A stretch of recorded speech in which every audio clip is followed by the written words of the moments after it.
Hi friends, आप सभी लोगों का आपके अपने YouTube channel agriculture tricks by NK में हार्दिक स्वागत करते हैं।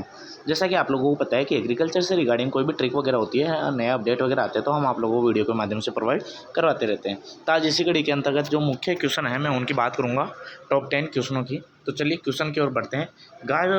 गाय भैंस और बकरी में कुल दांतों की संख्या होती है। तो कुल दांतों की संख्या पूछा जाए तो आपको राइट आंसर क्या होगा? 30, 32, 34, 16।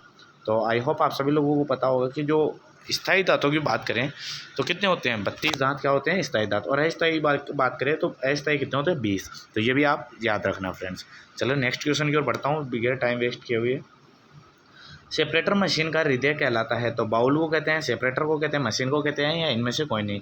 तो आई होप फ्रेंड्स आप सभी लोगों को पता होगा कि जो सेपरेटर मशीन का हृदय होता है वो क्या होता है? वो बाउल को क्या कहा जाता है?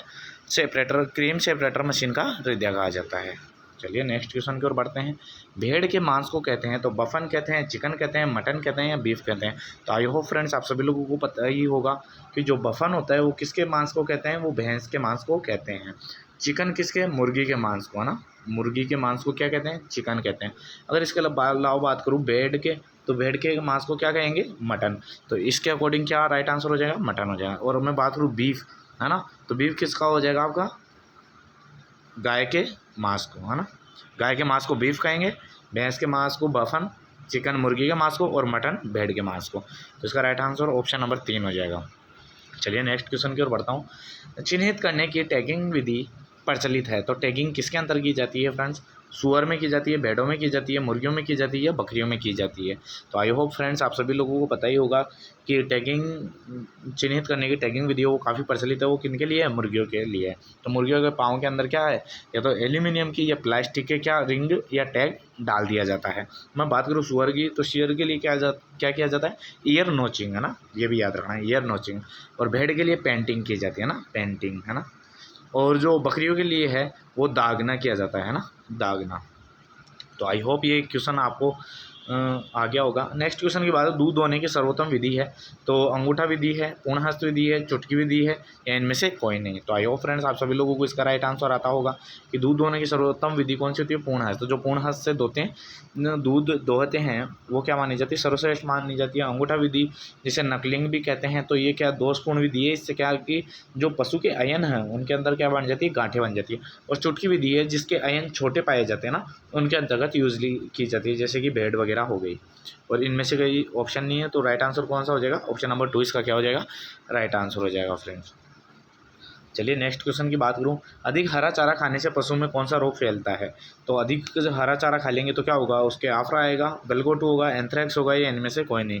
आई होप फ्रेंड्स आप सभी लोगों को पता है कि ज़्यादा हरा चारा खाता है तो पशु के पेट का फूल जाता है, जिसे क्या कहते हैं? हम आफरा कहते हैं, या फिर टिम्पोनेसिस कहते हैं, और कई बार ब्लोटिंग भी लिखा हुआ आ जाता है। तो ब्लोटिंग और टिम्पोनेसिस और आफरा एक ही चीज़ है ना। और जो आफरे को निकाला जाता है तो वो किसके द्वारा निकाला जाता है? ट्रोकर कैन्युला के द्वारा ना, ट्रोकर कैन्युला। नेक्स्ट क्वेश्चन की बात करूं तो अपने पास में नेक्स्ट क्वेश्चन आता है। नेक्स्ट है मक्के का उत्पत्ति स्थान, या मक्के का जो मेज होती है, तो इसका पहले तो साइंटिफिक नाम पता होना चाहिए, जिया मेज, है ना। तो मक्के का उत्पत्ति स्थान होगा वो क्या होगा? भारत होगा, चीन होगा, अमेरिका होगा, या उपरोक्त सभी। तो अगर बात करूँ आपको कई ऑप्शनों के अंदर मैक्सिको भी दिखेगा ना, तो मैक्सिको ऑलमोस्ट अमेरिका में ही है।